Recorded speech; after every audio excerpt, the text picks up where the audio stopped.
asalaamaaleykum mbokk yi dal leen ak jàmm ci xibaaru météo yi gannaaw taw yu jéggi dayoo yi nga xam ne jot nañ ko am ci digg réew mi rawatina diggante Touba Mbacké ak boori Kaolack asamaan si nag dana am tekkaaral ci guddik tey gile ci boori sow waaye penku nag ñu ngi fay xaarandi ay taw ci guddik tey gile bu ñu xoolee mbokk yi ëllëg taw yi dana wéyandi rawatina nag boori sow diggante Casamance jàpp Petite Côte jëm ba boori Ndakaaru mbokk yi ñu leeral xibaar yooyu le suñu animation satellite dañu wan asamaan soo xam ne dana ami niir yu bëri yoo xam ne danañ ko nemmeeku rawatina ci boori bëj gànnaar rek jàpp penku waaye tamit ci sow réew mi mbokk yi ci guddik tey gi la jëm nag ba ëllëg ci suba ni ñu ko waxee léegi le asamaan si dana dana ami niir nag yu takku yoo xam ne dana indi ay wis wisel ca boori Ndakaaru Thiès Louga waaye tamit ca Diourbel jàpp boori Ndar taw yi nag dana wéyandi ci boori Casamance jàpp Sénégal oriental waaye tamit ca Matam ak boori Bakel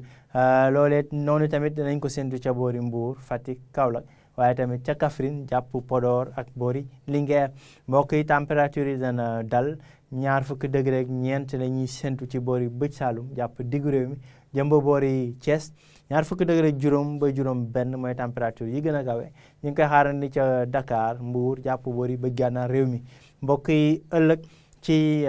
àllarba bi dinañ gis que ni asamaan si dana dalandi ci bëccëg gi waaye dana mi yeneen niir ak i dënnu ànd ak dënnu ki taw yoo xam dinañ ko yaakaar ci boori bëj Saalum réew mi ëllëg ci ngoon jàpp guddi gi waaye tam ci diggu réew mi diggante Mbour Fatick Kaolack jàpp Kaffrine ak Tamba waaye tamit ca Ndakaaru ñu ngi fay xaarandi ay taw asamaan si nag dana ami niir nag yu bëri andi tuuti taw ay wis wisal ci boori bëj gànnaar jàpp boori penku mbokk yi température yi dana dalee ci 20 degré ak